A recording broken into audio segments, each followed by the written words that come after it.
Made in Italy, designed by a Singaporean based in London.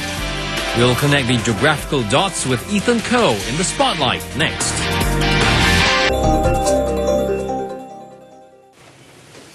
At age 24, he's an up-and-coming young designer who's ready to take on the fashion world. Using colorful crocodile skins like these, he turns them into handbags worth thousands of dollars. This week in the spotlight, we're talking to Ethan Koh. These one-of-a-kind leather goods are handcrafted in Tuscany, Italy. They're designed by Singaporean Ethan Koh, who's based in London. But it's here in Singapore that his passion for making these high-end products was stirred. Ethan was exposed to the family's tannery business from an early age. I was very fortunate growing up with a tannery behind my house. And I would see this artisans, hand brushing the skins. And as I was growing up, I actually did various internships with Heng Long, which is in my father's tannery. It's still very much a family business, with Ethan's father, Koh Chuan Tong, at the helm, and his other son, Albert, who helps run the factory. Both play an active role in developing Ethan's pursuit, helping him select the best colors and skins. Interestingly enough, what began as a personal project for Ethan turned into a fledgling 2-year-old business. Actually, when I was younger, I told my dad, you have such an amazing tannery and these crocodile skins are so beautiful. So why not just pass me 2 skins? I would really love to design a bag for my mother.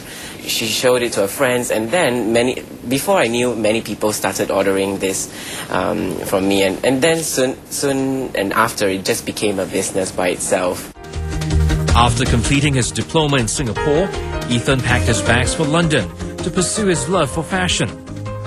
When you first started your business, of course you started here in Singapore, and then almost immediately you ventured overseas and straight away into London. Why go to London and why not stay here in Singapore and then establish your name here in Singapore before going overseas? It's not just because, I think that, Europe is an amazing place, that's why I want to be there. But it's more, not just to establish myself there, but being a designer based in London, you have so many things that inspire you every day. I mean, London being such a cosmopolitan city, it actually provides me as a base of inspiration, which helps for my business. When it came to launching your own brand, what were some of the obstacles and challenges you faced in trying to start your own business, establishing your own name out of nothing? I think one of the major challenges was, number one, being a young entrepreneur. Okay, as a young individual, of course, you have to exactly know what you want. It all starts from a dream, and then the rest is just a journey. But I would say that being a young entrepreneur in a small company, of course, funds are limited at the beginning. As you know, I started with just 5,000 Singapore dollars from my father at the beginning. And then I had this many initial orders from Women of the Society and also, this very discerning customers. And I think the business as a result grew very organically. It all started with the passion. Do you find that it's difficult, though, to break yourself into the fashion industry in a place like London where you have so many other brands to compete with? I'm sure competition is very stiff. London has definitely no shortage of young talent as well. But the thing is that I think what I'm doing is something very unique and special. I'm not just a young designer, but I come from a unique heritage of being a 4th-generation artisan in the business. So I'm very dedicated to my craft. If you talk about designing a dress, maybe I may not be the best person, but to design an exotic leather handbag, I think that is that's my strength. For dealing with exotic skins is just like diamonds, and sometimes it's not about the place you're in or about the competition, but it's really how well you understand your customer.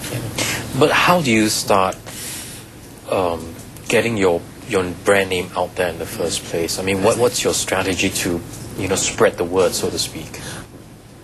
I don't really have a corporate strategy, so to speak. Fast forward until today, I have a client base of more than 150 people, and they are loyal customers. I think very much is to build a long-term customer, to understand the needs and really know what they want, because it's not just a business made out of tourists who just want a bag randomly and we just supply it, but it's more like really a mutual understanding of both parties. Is it also a case of spreading the brand through word of mouth? Yeah, I think word of mouth is really important, and the personal touch is one of the most important factors about why my business is having interesting developments for today. It's really about people who love the product genuinely, and not because they saw something on a celebrity tabloid or something that they want the same thing, but more or less this discerning women, they are high flyers, they are successful in their career, they know what they wish, and they know exactly what color they want. So I think it's really something like an inner circle. It's something like being part of a private members club.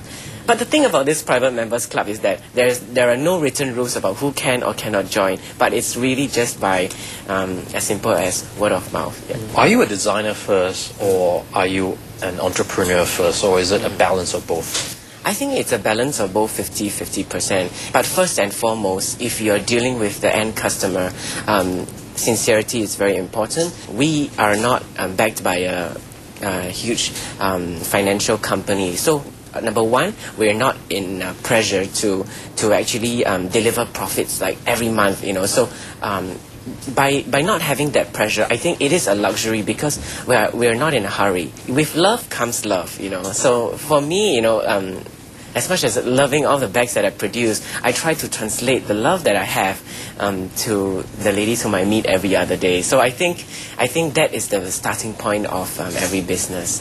And that's a wrap for Money Mind this week. If you have questions, comments, do drop us a line. You can check us out at channelnewsasia.com/moneymind. You'll also find us on Facebook. We'll see you next week. Goodbye.